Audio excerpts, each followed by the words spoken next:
السلام عليكم.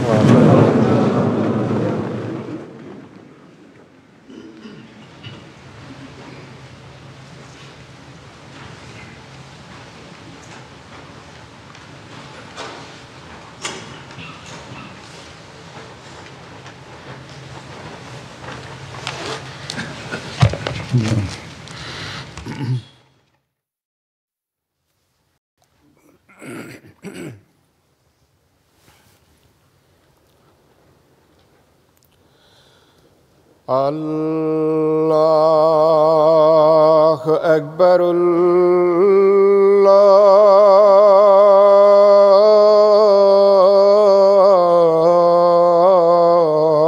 الله أكبر. الله أكبر.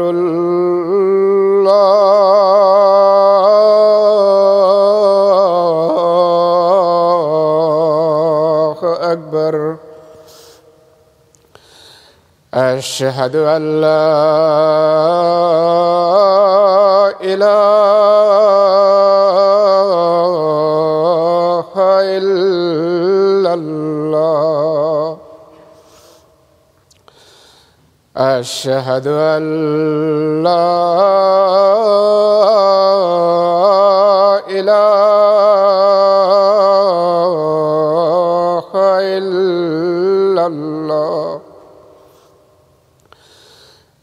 أشهد أن محمدًا رسول الله.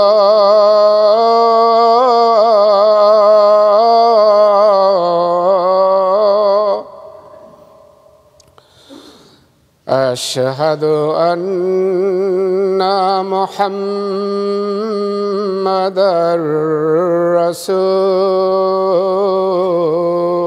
الله. حي على الصلاة.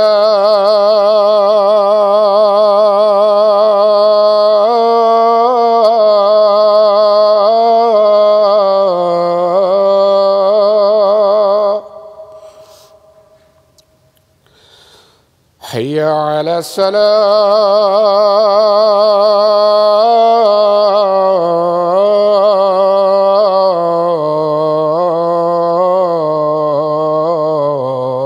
الصلاة. حي على الفلاح.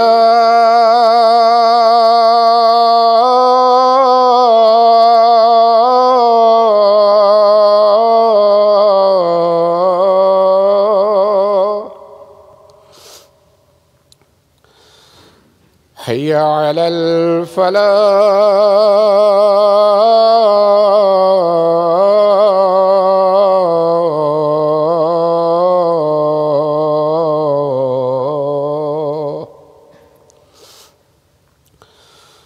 الله أكبر.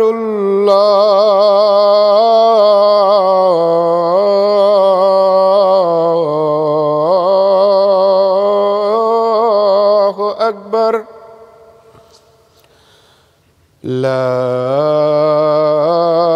إله إلا الله.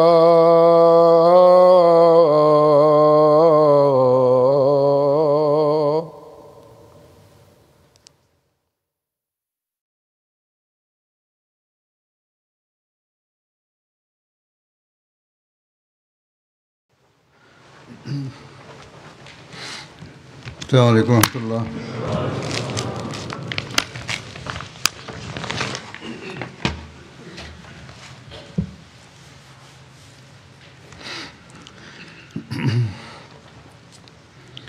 أشهد أن لا إله إلا الله وحده لا شريك له وأشهد أن محمدًا عبده ورسوله. أما بعد فأعوذ بالله من الشيطان الرجيم. بسم الله الرحمن الرحيم. الحمد لله رب العالمين الرحمن الرحيم مالك يوم الدين إياك نعبد وإياك نستعين اهدنا الصراط المستقيم صراط الذين أنعمت عليهم غير المغضوب عليهم ولا الضالين.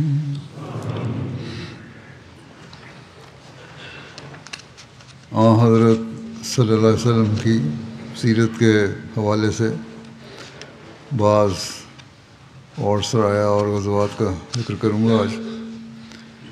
تاریخ میں ایک سریہ حضرت عمر بن خطاب بطرف تربا کا ذکر بھی ملتا ہے. یہ سریہ شعبان 7 ہجری میں ہوا.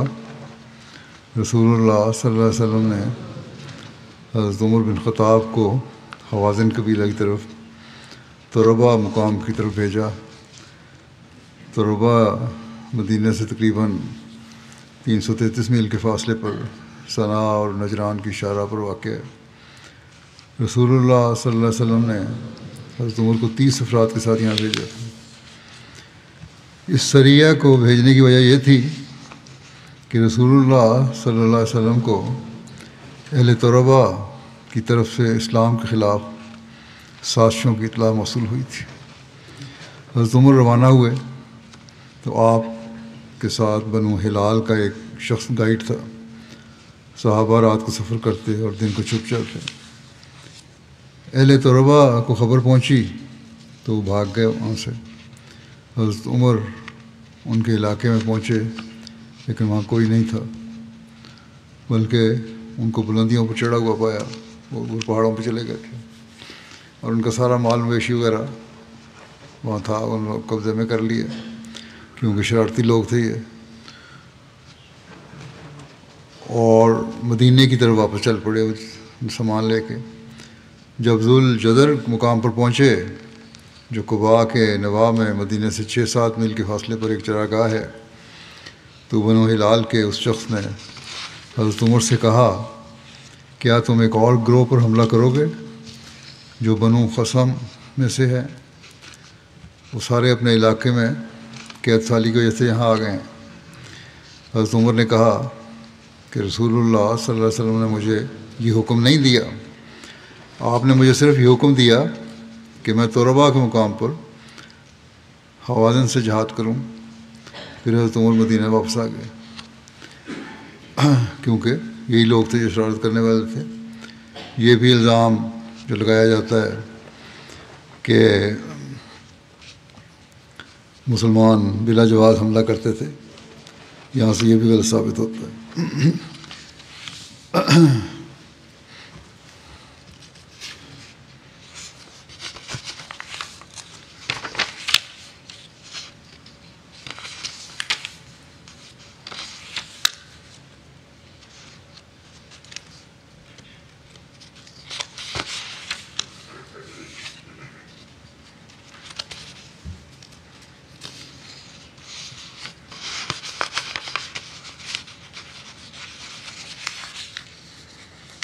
پھر ایک سریہ حضرت بشیر بن سعد فدق میں بنو مرہ کی طرف ہے. یہ سریہ شعبان 7 ہجری میں حضرت بشیر بن سعد کی قیادت میں ہوا. حضرت بشیر کی کنیت ابو نعمان تھی. سعد بن سالبہ ان کے والد تھے. قبیلہ خزرج سے ان کا تعلق تھا. حضرت بشیر بن سعد زمانہ جاہلیت میں لکھنا جانتے تھے. یہ وہ زمانہ تھا جب عرب میں بہت کم لوگ لکھنا جانتے تھے. انہوں نے بیعت عقبہ ثانیہ میں کی جس میں 70 انصار شامل ہوئے تھے. آپ غزوہ بدر، احد اور خندق اور باقی کے تمام غزوات میں حضرت صلی اللہ علیہ وسلم کے ساتھ شامل ہوئے تھے. حضرت بشیر بن سعد انصار کے پہلے شخص تھے جنہوں نے حضرت ابوبکر صدیق کے ہاتھ پر ثقیفہ بنو ساعدہ کے دن بیعت کی تھی۔ حضرت ابوبکر صدیق کے زمانہ خلافت میں 12 ہجری میں حضرت بشیر حضرت خالد بن ولید کے معرکہ عین التمر میں شریک ہوئے اور آپ کو شہادت نصیب ہوئی۔ عین التمر کا تعارف یہ ہے کہ یہ کوفہ کے قریب ایک جگہ ہے۔ مسلمانوں نے 12 ہجری میں حضرت ابوبکر کے عہد خلافت میں اس علاقے کو فتح کیا تھا۔ بہرحال اس سریہ کے بارے میں جو پہلے بیان کر رہا تھا میں، اس کی تفصیل یوں بیان ہوئی ہے کہ رسول اللہ صلی اللہ علیہ وسلم نے حضرت بشیر بن سعد کو 30 صحابہ کے ساتھ فدق بن بنو مرہ کی طرف بھیجا۔ فدق مدینہ سے 6 رات کی مسافت پر خیبر کے قریب واقع ہے۔ بھی واضح ہو، جیسے پہلے ذکر ہو چکا ہے، کہ حضرت صلی اللہ علیہ وسلم ان مہمات میں یا جنگ کے لیے اس وقت بھیجتے تھے جب یہ خبر ہوتی تھی کہ لوگ اسلام کے خلاف سازش کر رہے ہیں۔ بہرحال صحابہ روانہ ہوئے اور بکریاں چرانے والوں سے ملے تو ان سے بنو مرہ کے متعلق پوچھا۔ چرواہوں نے انہیں بتایا کہ بنو مرہ اپنی وادی میں ہیں اور چشمے پر نہیں آئے۔ صحابہ نے ان کی بھیڑ بکریاں ہانکیں اور مدینہ کی طرف واپس روانہ ہو گئے۔ بنو مرہ کا منادی پکار اٹھا، اس نے اعلان کیا کہ اس طرح ہمارے مسلمان یہ ہمارا سامان لے گئے ہیں۔ اس واقعی خبر دی۔ رات کے وقت مسلمانوں کو بنو مرہ کے ایک بڑے لشکر کا سامنا کرنا پڑا۔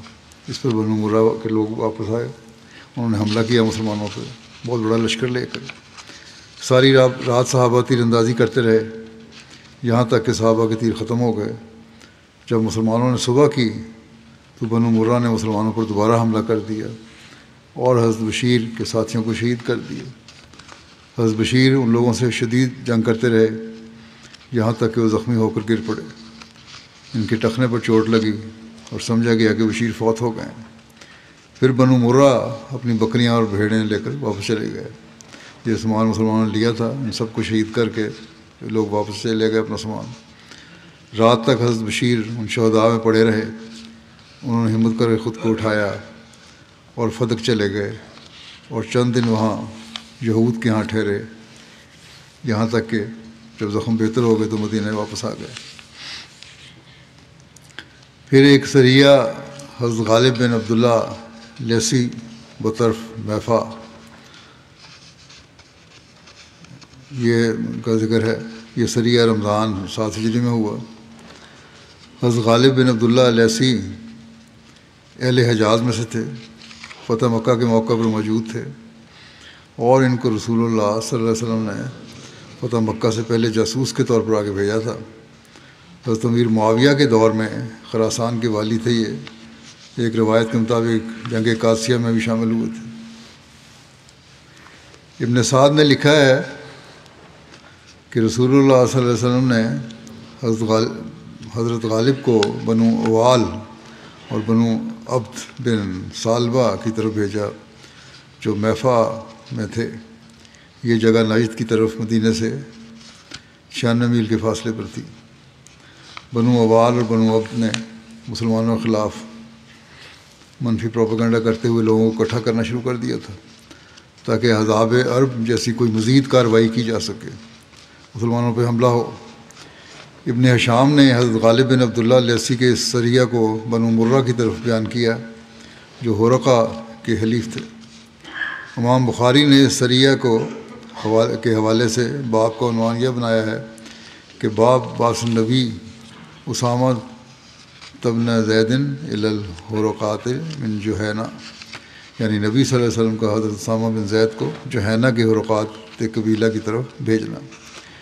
اس سے یہ لگتا ہے کہ اس سریہ کے امیر حضرت اسامہ بن زید تھے، لیکن شارح بخاری علامہ ابن حجر نے بخاری کی شرح میں لکھا ہے کہ حضرت اسامہ بن زید کے ان الفاظ سے کہ رسول اللہ صلی اللہ علیہ وسلم نے قبیلہ حرقہ کی طرف ہمیں بھیجا، یہ دلیل نہیں ملتی کہ وہ سریہ میں لشکر کے امیر تھے۔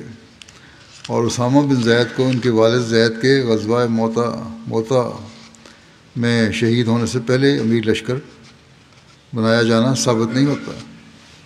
یہ ثابت نہیں ہوتا کہ سعود لشکر بنائے گئے تھے، امیر بنائے گئے تھے. اس وجہ سے اہل مغازی کی بات زیادہ راجح ہے، زیادہ فائق اور قابل قبول ہے کہ اس سریہ کو امیر حضرت غالب بن عبداللہ لیثی تھے. بہرحال آپ صلی اللہ علیہ وسلم نے حضرت غالب کو 130 صحابہ کے ساتھ بھیجا. رسول اللہ صلی اللہ علیہ وسلم کے آزاد کردہ غلام حضرت یسار ان کے گائیڈ تھے. مسلمانوں نے ایک ساتھ ان پر حملہ کر دیا اور ان کی آبادیوں کے درمیان تک جا پہنچے. ان میں سے جو مقابلے پر آیا اس کو قتل کر دیا اور مال غنیمت بھیڑ بکریاں مدینہ لے آئے اور کسی کو قید نہ بنایا. ابن سعد نے لکھا ہے کہ یہ وہی سریہ ہے جس میں حضرت اسامہ بن زید نے مرداس بن نہیک کو قتل کیا، جس نے لا الہ الا اللہ کہہ دیا تھا. بخاری میں اس واقعے کی تفصیل یوں ملتی ہے کہ حضرت اسامہ بن زید رضی اللہ عنہما بیان کرتے ہیں کہ رسول اللہ صلی اللہ علیہ وسلم نے قبیلہ حرقہ کی طرف ہمیں بھیجا. ہم نے صبح ان لوگوں میں کی اور ہمیں انہیں شکست دے دی، اور میں نے اور انصار میں سے ایک شخص کا تعاقب کیا.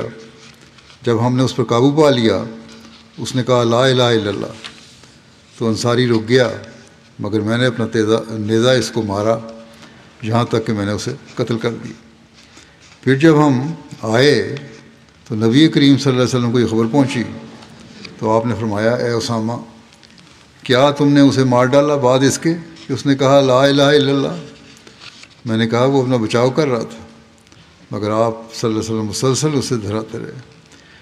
کتنی دفعہ دہرایا کہ تم نے مار دیا اس کو، یہاں تک کہ میں نے یہ آرزو کی کہ میں اس دن سے پہلے مسلمان نہ ہوا ہوتا.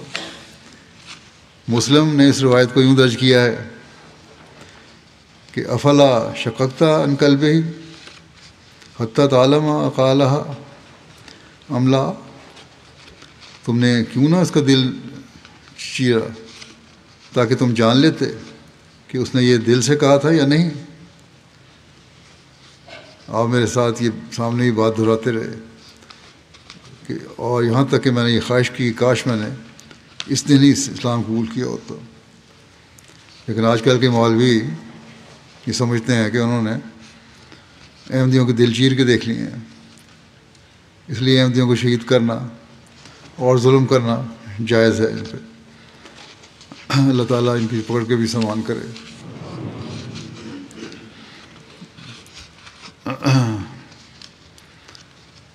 ایک روایت میں ہے کہ رسول اللہ صلی اللہ علیہ وسلم نے مرداس کے اہل خانہ کو اس کی دیت دینے کا حکم دیا اور اس کا مال انہیں واپس کر دیا.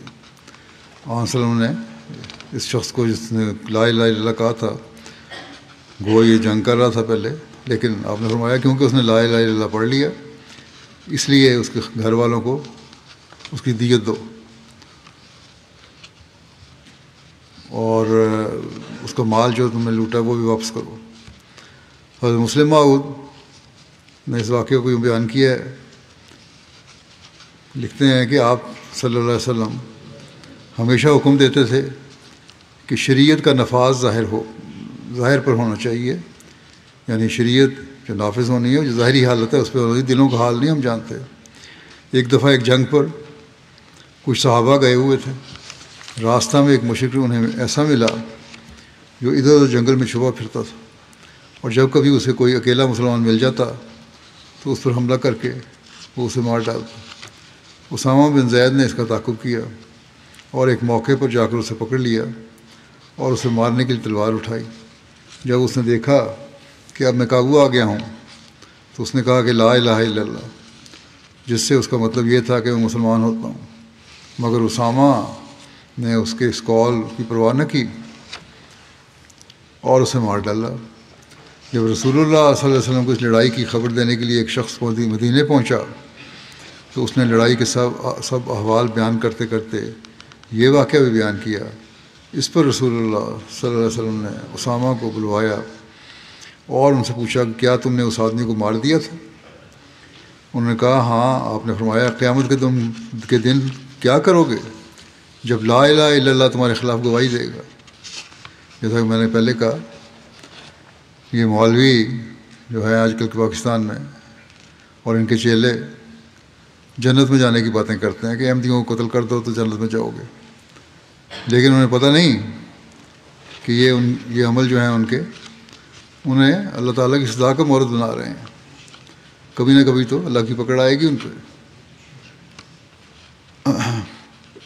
بہرحال حضرت مسلم موعود کو بیان کرتے ہوئے فرماتے ہیں کہ یعنی خدا تعالیٰ کی طرف سے یہ سوال کیا جائے گا کہ جب اس شخص نے لا الہ الا اللہ کہا تھا تو پھر تم نے کیوں مارا؟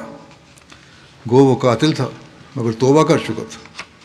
حضرت اسامہ نے کئی دفعہ جواب میں کہا یا رسول اللہ وہ تو ڈر کے مارے ایمان ظاہر کر رہا تھا۔ اس پر رسول اللہ صلی اللہ علیہ وسلم نے فرمایا تو نے اس کا دل چیر کر دیکھ لیا تھا کہ وہ جھوٹ بول رہا ہے؟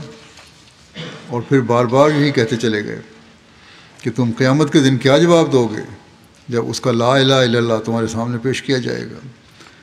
اسامہ کہتے ہیں اس وقت میرے دل میں خواہش پیدا ہوئی کہ میں آج ہی اسلام لایا ہوتا اور یہ حرکت مجھ سے سرزد نہ ہوئی ہوتی۔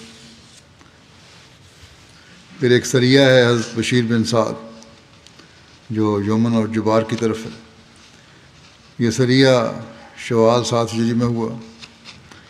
یمن اور جبار فدق اور وادی القرا کے درمیان خیبر کے قریب بنو غطفان کا علاقہ تھا۔ رسول اللہ صلی اللہ علیہ وسلم کو خبر ملی کہ غطفان کا ایک گروہ حضرت صلی اللہ علیہ وسلم کے خلاف جمع ہو رہا ہے، اور عیینہ بن حصن نے رسول اللہ صلی اللہ علیہ وسلم کے خلاف ان کا ساتھ دینے کا وعدہ کیا۔ حضرت صلی اللہ علیہ وسلم نے اس خبر کا ذکر حضرت ابوبکر اور حضرت عمر سے کیا تو انہوں نے حضرت بشیر بن سعد کو بھیجنے کا مشورہ دیا۔ رسول اللہ صلی اللہ علیہ وسلم نے حضرت بشیر بن سعد کو بلایا اور ان کے لیے پرچم تیار کروایا اور ان کے ساتھ 300 صحابہ کو روانہ فرمایا۔ یہ صحابہ رات بھر چلتے اور دن بھر پوشیدہ رہتے اور بالآخر جبار مقام پر پہنچ گئے۔ چرواہے اپنے جانور چرا رہے تھے وہاں، وہ مسلمانوں کو دیکھ کر وہاں سے بھاگ نکلے اور غطفانیوں کو جا کر خبر دی۔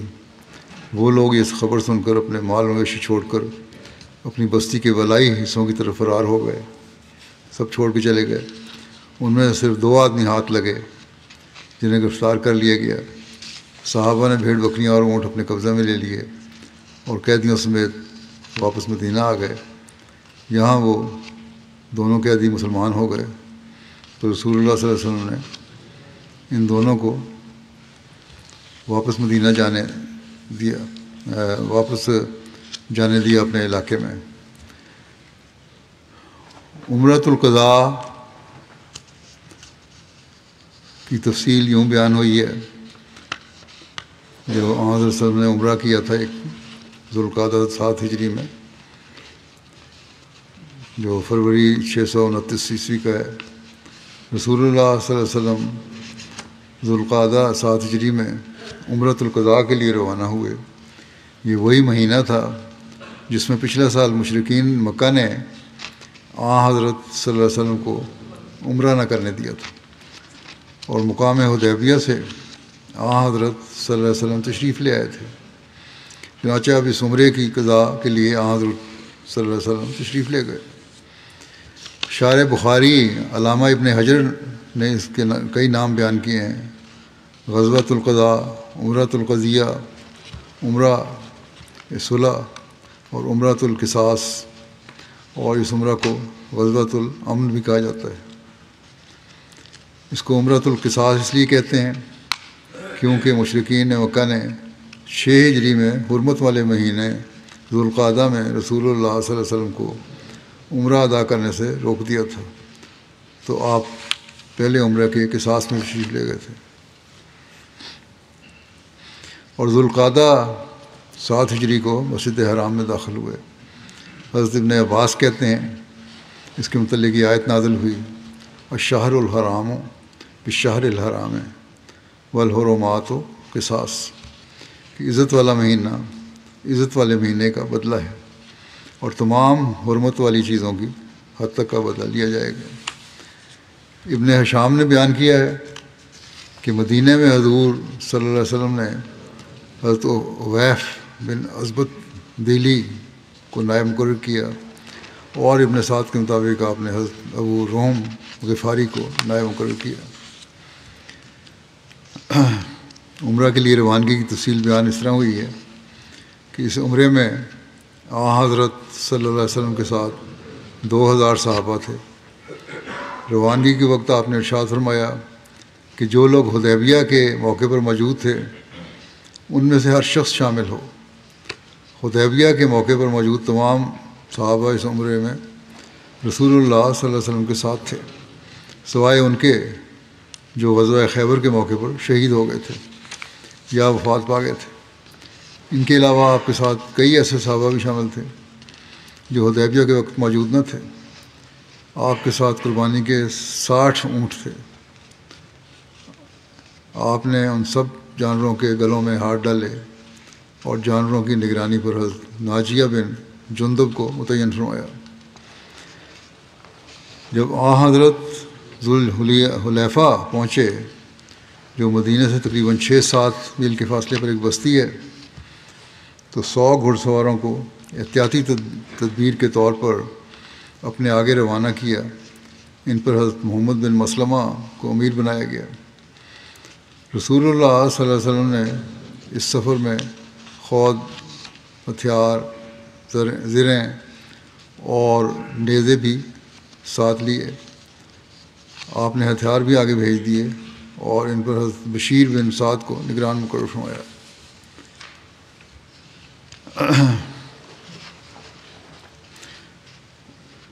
سوال اٹھتا ہے کہ عمرے پہ جانے کے لیے ہتھیاروں کی کیا ضرورت تھی جبکہ معاہدہ ہو چکا تھا؟ حضرت صلی اللہ علیہ وسلم سے عرض کی گئی کہ آپ نے ہتھیار ساتھ لے لیے ہیں، حالانکہ قریش نے میانوں میں موجود تلواروں کے علاوہ ہتھیاروں سے منع کیا۔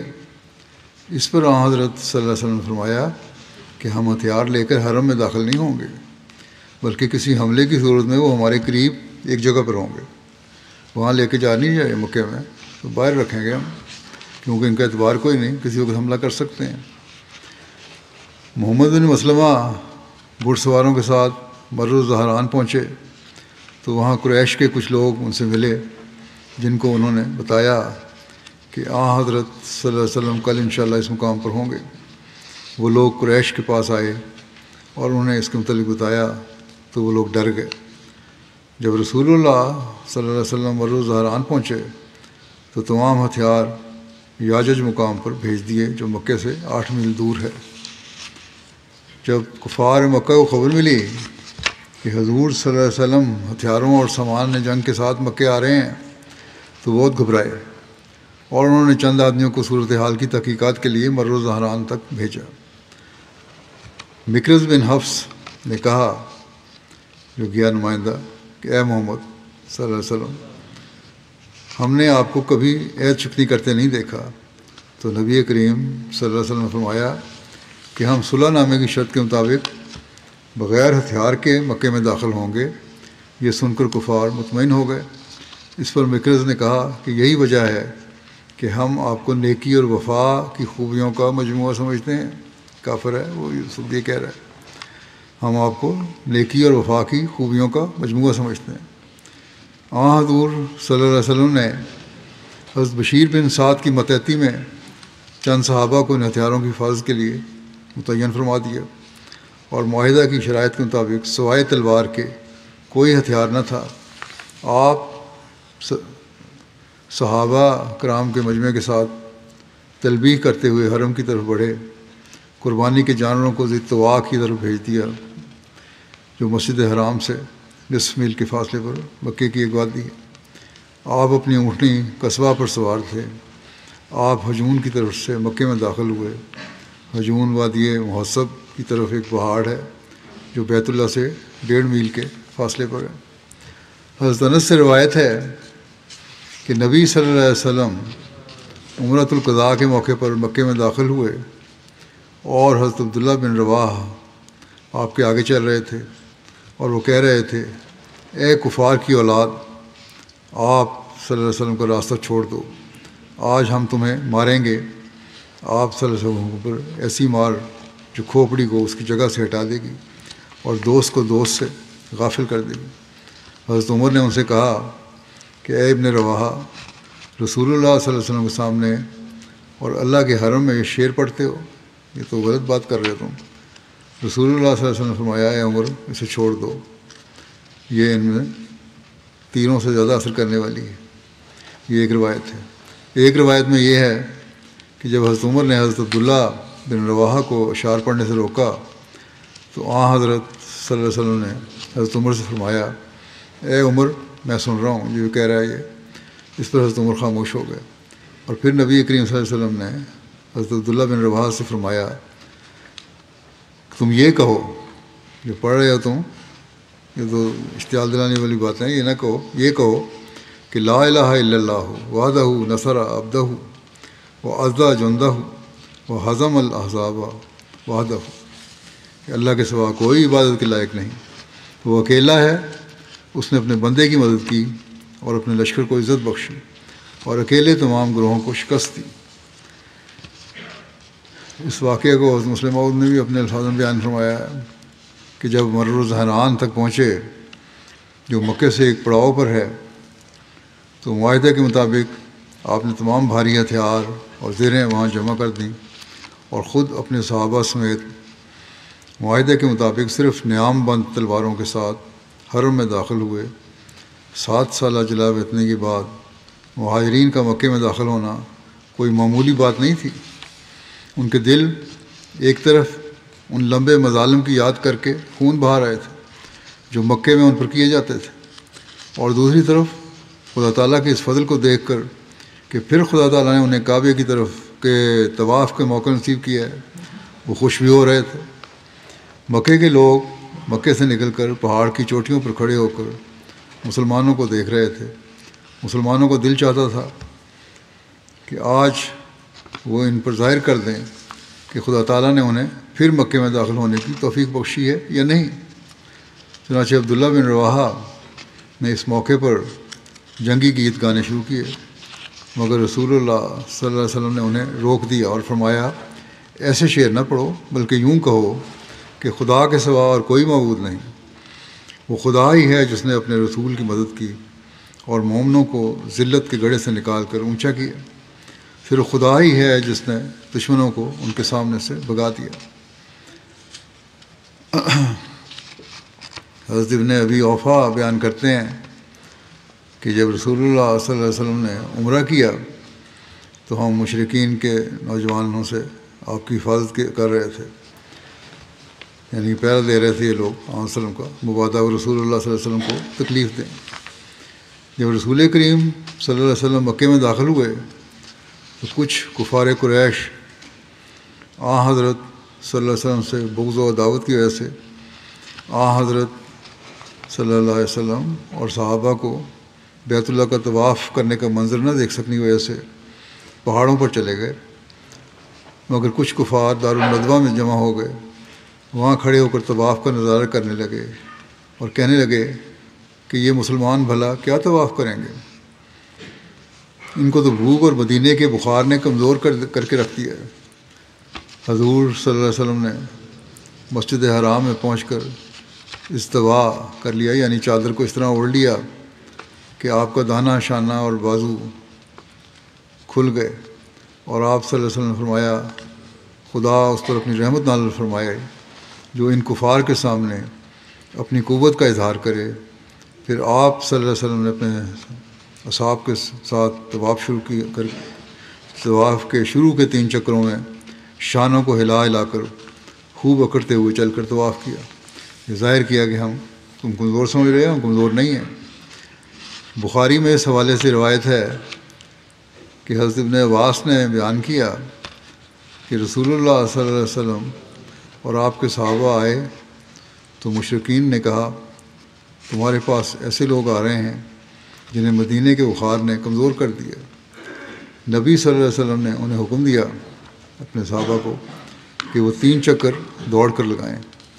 اس کو عربی میں رمل کہتے ہیں. ہر طواف کعبہ کرنے والا شروع میں طواف کے 3 پھیروں میں یہ رمل کرتا ہے. آپ نے صحابہ پر شفقت کرتے ہوئے انہیں سارے چکروں میں دوڑنے کا ارشاد نہیں فرمایا. حضرت ابن عباس نے بیان کیا رسول اللہ صلی اللہ علیہ وسلم بیت اللہ اور صفا اور مروہ کے درمیان دوڑ کر چکر لگائیں تاکہ آپ مشرکین کو اپنی قوت دکھائیں. ایک روایت کے مطابق حضرت صلی اللہ علیہ وسلم نے اپنی سواری پر صفا اور مروہ کے درمیان سعی کی تھی. حضرت صلی اللہ علیہ وسلم اور مسلمانوں نے مروہ کے قریب قربانی کی. اس کے بعد حضرت صلی اللہ علیہ وسلم کچھ صحابہ کو یاجج مقام پر اسلحہ پر متعین صحابہ کے پاس بھیجا تاکہ یہ ان کی جگہ ڈیوٹی دیں اور وہ بھی آ کر عمرہ اور قربانی وغیرہ کر لیں. جو پہلے وہاں بیٹھے تھے ڈیوٹی پہ اسلحے کی، ان کو کہا کہ واجہ عمرہ کر لیں اور یہ کچھ نئے آدمی وہاں بھیج دیے جا کے ان کا ڈیوٹی سنبھالیں. اس موقع پر حضور صلی اللہ علیہ وسلم کی حضرت میمونہ سے شادی بھی ہوئی. اس کی تفصیل یہ ہے کہ اسی سفر میں حضور نے میمونہ بنت حارث سے شادی کی. یہ شادی حضرت عباس نے کروائی تھی.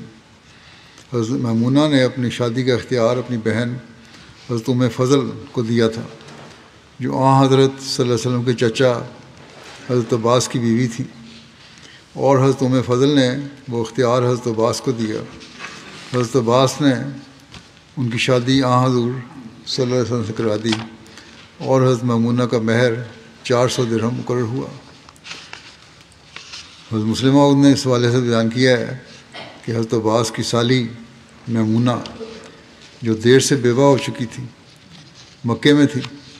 حضرت عباس نے خواہش کی کہ رسول اللہ صلی اللہ علیہ وسلم اس سے شادی کر لیں اور آپ نے اسے منظور فرما لیا. حضور صلی اللہ علیہ وسلم مکے میں 3 روز رہے. جب تیسرا روز ہوا تو قریش نے حویتب بن عبد العزیٰ کو قریش کے چند افراد کے ساتھ حضور صلی اللہ علیہ وسلم کی خدمت میں بھیجا. ایک روایت کے مطابق قریش کا یہ وفد حضرت علی کے پاس کیا تھا کہ اب تمہاری مدت اقامت پوری ہو چکی ہے، لہذا اب چلے جاؤ. اس پر حضور صلی اللہ علیہ وسلم نے فرمایا اگر ہم ذرا اور قیام کریں تو تمہارا کیا حرج ہے؟ ہم یہاں شادی کر کے کھانا پکائیں گے، شادی میری ہو رہی ہے، اور تمہاری بھی دعوت کریں گے. قریش نے کہا کہ ہمیں تمہاری دعوت نہیں چاہیے. تب حضور صلی اللہ علیہ وسلم صحابہ کے ساتھ مکے سے روانہ ہوئے اور اپنے غلام ابو رافع کو حضرت میمونہ کے پاس چھوڑ دیا. چنانچہ وہ حضرت میمونہ کو لے کر صرف مقام میں حضور صلی اللہ علیہ وسلم سے جا ملے جو تنیم کے قریب مکے سے قریباً 6-7 میل کے فاصلے پر ایک بڑی وادی تھی. حضرت میمونہ کا نام برہ تھا. حضور صلی اللہ علیہ وسلم نے بدل کر ان کا نام میمونہ رکھ دیا. حضرت میمونہ سے حضرت صلی اللہ علیہ وسلم کی سب سے آخر پر شادی ہوئی 51 ہجری میں صرف مقام پر ہی جہاں حضرت صلی اللہ علیہ وسلم کے ساتھ ان کا رخصتانہ ہوا تھا حضرت میمونہ کی وفات ہوئی.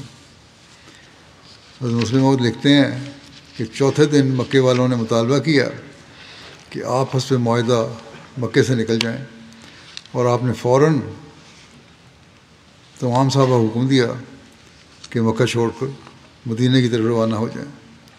مکے والوں کے احساسات کا خیال کر کے نئی بیاہی ہوئی میمونہ کو بھی پیچھے چھوڑ دیا کہ وہ بعد میں اسباب کی سواریوں کے ساتھ آ جائیں گی، اور خود اپنی سواری دوڑا کر حرم کی حدود سے باہر نکل گئے.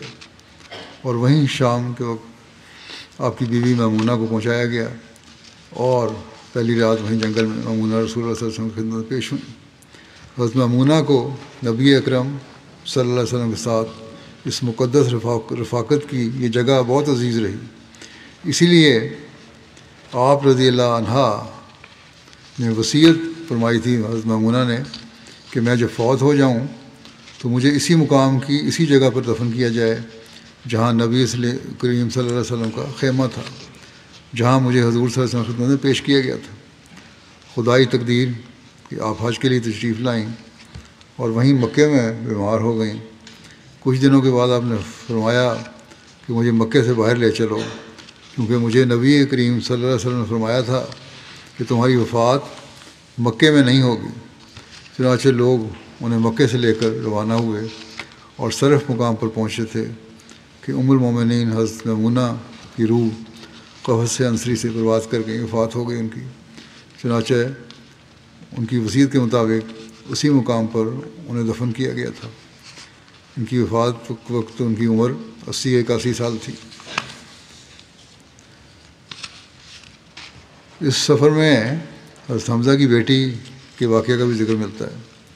حضرت براء نے بیان کیا کہ جب نبی کریم صلی اللہ علیہ وسلم مکے سے جانے لگے تو حضرت حمزہ کی بیٹی آپ کے پیچھے پکارتے ہوئے آئی کہ اے میرے چچا، اے میرے چچا۔ اس پر حضرت علی نے اسے لے لیا، اس کا ہاتھ پکڑا اور حضرت فاطمہ سے کہا اپنے چچا کی بیٹی کو لے لیں۔ انہوں نے اس کو سوار کر لیا اپنے سواری میں، تو حضرت علی اور حضرت زید اور حضرت جعفر نے ان کی بابت جھگڑا کیا۔ حضرت علی نے کہا میں نے اس کو لیا ہے اور یہ میرے چچا کی بیٹی ہے، اور حضرت جعفر نے کہا کہ میرے چچا کی بیٹی اور اس کی خالہ میری بیوی ہے، اور حضرت زید نے کہا میرے بھائی کی بیٹی۔ تو نبی صلی اللہ علیہ وسلم نے اس کا فیصلہ اس کی خالہ کے حق میں کیا اور فرمایا خالہ بمنزلہ ماں ہے۔ یہ بھی ایک مسئلہ ایک حل ہو گیا، جو بہت سارے جھگڑے ہوتے ہیں قضاء میں۔ آپ نے فرمایا خالہ بمنزلہ ماں ہے، اس کو دے دیا، اور حضرت علی سے کہا تم مجھ سے ہو اور میں تجھ سے ہوں، ان کی دلجوئی فرمائی۔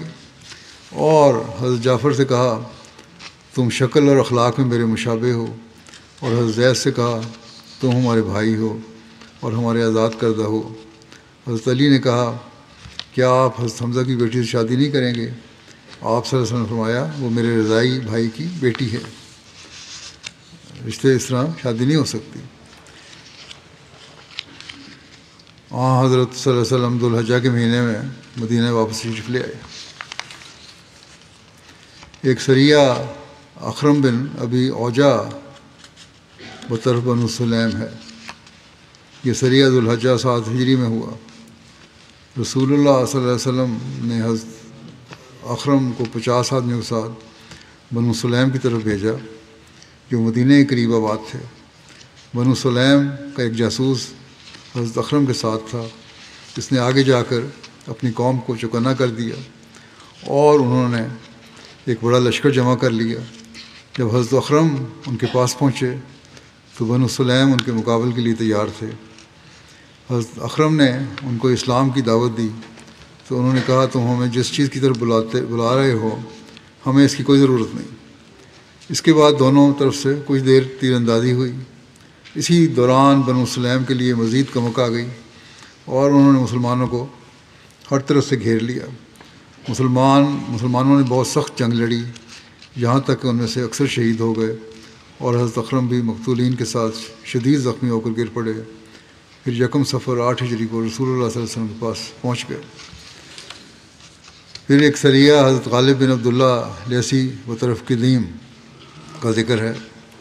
رسول اللہ صلی اللہ علیہ وسلم نے حضرت غالب بن عبداللہ لیثی کو صفر 8 ہجری میں بنو لیث کی شاخ بنو ملوے کی طرف روانہ کیا۔ بنو ملوے قدید میں رہتے تھے۔ قدید مدینہ سے تقریباً 208 میل کے فاصلے پر تھا۔ صحیح بخاری میں ہے کہ قدیلہ عصفان اور قدید کے درمیان ایک چشمہ ہے۔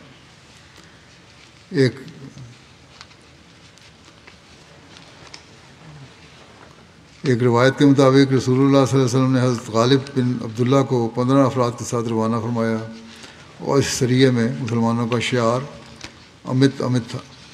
حضرت جندب بن مکیف بیان کرتے ہیں کہ رسول اللہ صلی اللہ علیہ وسلم نے حضرت غالب بن عبداللہ کو ایک سریہ پر روانہ فرمایا جس میں بھی شامل تھا۔ آپ نے قدید میں بنو ملوے پر حملہ کرنے کا حکم دیا۔ چنانچہ ہم روانہ ہوئے، اور جب قدید پہنچے تو ابن برسا حارث بن مالک لیثی ہمیں ملا، جسے ہم نے گرفتار کر لیا اس نے کہا میں اسلام قبول کرنے کے لیے نکلا ہوں اور رسول اللہ صلی اللہ علیہ وسلم کے پاس ہی جا رہا ہوں۔ ہم نے کہا کہ اگر تم اسلام قبول کرنے کے ارادے سے نکلے ہو تو ایک دن اور ایک رات کا زیادہ راہ تمہیں نقصان نہیں پہنچا سکتا، یعنی قید میں ہو جاؤ گے تو کوئی فرق نہیں پڑتا، اگر اس کے علاوہ ارادہ ہے تو ہم اس کی تصدیق کر لیں گے۔ تو پھر ہم نے اسے مضبوطی سے باندھ دیا اور اپنا ایک سیاہ فام ساتھی جس کا نام سوید بن منہر تھا اس پر نگران مقرر کر دیا۔ ہم چلے یہاں تک کہ غروب آفتاب کے وقت قدید پہنچ گئے۔ ہم وادی کے ایک کنارے پر تھے۔ میرے ساتھیوں نے مجھے جاسوس بنا کر بھیجا۔ میں ایک ٹیلے پر پہنچا جہاں سے میں انہیں دیکھ سکتا تھا۔ میں اس پر چڑھا، اپنا سر اوپر کیا اور پیٹ کے بل لیٹ گیا۔ وہاں ایک شخص نے اپنے خیمے سے نکل کر مجھے دیکھ لیا۔ اس نے ایک تیر مارا جو میرے پہلو پر لگا، اور ایک روایت کے مطابق آپ کہتے تھے کہ وہ تیر میری آنکھوں کے درمیان لگا، ماتھے پہ، لیکن میں اپنی جگہ پر ثابت قدم رہا۔ پھر اس نے دوسرا تیر مارا تو وہ میرے کندھے پر لگا۔ میں نے وہ بھی نکال کر پھینک دیا اور اپنی جگہ پر قائم رہا، کوئی حرکت نہیں کی تاکہ اس کو شک نہ پڑے۔ پھر وہ خیمے میں داخل ہو گیا اور ہم نے انہیں کچھ مہلت دی، یہاں تک کہ جب وہ مطمئن ہو کر سو گئے تو صبح کے سحر کے وقت ہم نے ان پر حملہ کر دیا، ان کے جنگجوؤں کو قتل کر دیا اور اولاد کو قیدی بنا لیا اور جانوروں کو ہانک کر لے آئے۔ ان کا ایک پکارنے والا نکلا اور ہماری طرف ایک ایسا لشکر لے آیا جس کے مقابلے کی ہمیں طاقت نہیں تھی۔ بہت بڑا لشکر لے آیا ان کا ایک بندہ جا کر، کہتے ہیں ہم جانوروں کو لے کر چلتے رہے، ہم نے کوئی پیچھے مڑ کر نہیں دیکھا، اور جب ابن برسا اور اس کے ساتھی کے پاس سے گزرے تو ان دونوں کو بھی اپنے ساتھ لے لیا۔ دشمن ہمارے قریب پہنچ گئے، یہاں تک کہ ہمارے اور ان کے درمیان صرف قدید کی وادی ہی رہ گئی تھی۔ اللہ تعالیٰ نے اس وادی میں سیلاب بھیج دیا جب کہ ہمیں کوئی بادل یا بارش بھی نظر نہیں آ رہی تھی۔ بس اللہ تعالیٰ نے ایک ایسی چیز بھیج دی جس کے مقابلہ کی کسی میں طاقت نہ تھی اور کوئی اسے پار نہ کر سکا۔ دشمن کھڑا ہماری طرف دیکھتا رہا اور ہم ان کے جانوروں کو ہانک لیے جا رہے تھے۔ ان میں سے کسی کو بھی ہماری طرف آنے کی توفیق نہ ملی اور ہم تیزی سے جانوروں کو ہانکتے رہے یہاں تک کہ ہم نے انہیں پیچھے چھوڑ دیا۔ پھر وہ یعنی دشمن پیچھے رہ گیا، پھر وہ ہمیں پکڑ نہ سکے اور ہم رسول اللہ صلی اللہ علیہ وسلم کی خدمت میں حاضر ہو گئے۔ بہرحال ابھی جواقعات ہی چل رہے ہیں۔ اس وقت میں پاکستان کے احمدیوں کے لیے بھی خاص طور پہ دعا کے لیے کہنا چاہتا ہوں۔ خود پاکستانی احمدی جو ہیں وہ بھی اپنے لیے دعا کریں، اور جیسا کہ میں نے کہا تھا کہ درود کی طرف توجہ کریں اور وہ 200 مرتبہ پڑھا کریں، سبحان اللہ و بحمدہ سبحان اللہ العظیم اللہم صلی علی محمد و آل محمد۔ اس وقت اس طرف جتنی توجہ کر سکتے ہیں ہونی چاہیے۔ اگر ہم دعا کا حق ادا کرتے ہوئے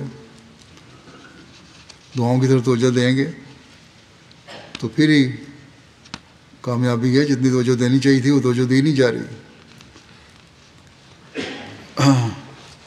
صرف یہ کہہ دینا، بعض لوگ مجھے بھی لکھ دیتے ہیں کہ صرف دعاؤں سے تو کچھ نہیں ہوگا، کچھ اور کرنا چاہیے۔ کچھ اور کیا کرنا چاہیے؟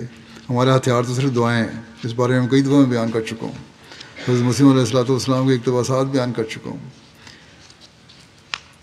یہ انتہائی غلط خیال ہے کہ دعاؤں سے کچھ نہیں ہونا۔ بہرحال دعائیں ہیں جو ہماری کامیابی کا حل ہیں۔ اللہ تعالیٰ سب کو اس کی توفیق بھی دے اور ہم دعا کا حق ادا کرنے والے بنیں۔ اگر ہم صرف یہ کہہ دیں کہ دعاؤں سے کچھ نہیں ہونا، حق ادا نہیں کرنا، تو یہ غلط شکوہ ہے جو ہم اللہ تعالیٰ پہ کریں گے۔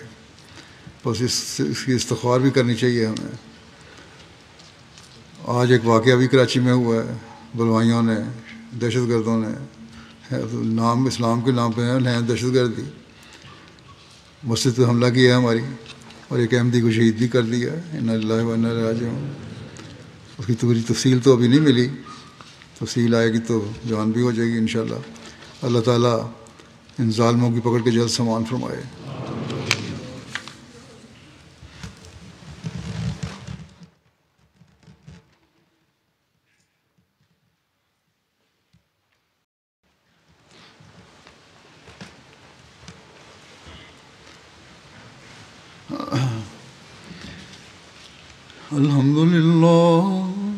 الحمد لله نحمده ونستعينه ونستغفره ونؤمن به ونتوكل عليه ونعوذ بالله من شرور أنفسنا ومن سيئات أعمالنا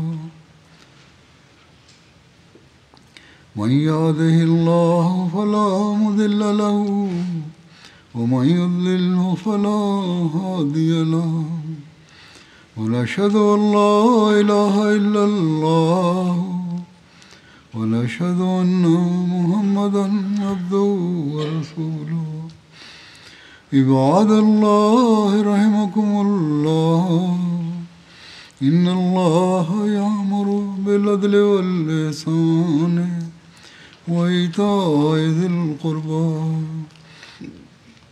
وينهى عن الفحشاء والمنكر والبغي يعظكم لعلكم تذكرون اذكروا الله يذكركم وادعوه يستجب لكم ولذكر الله أكبر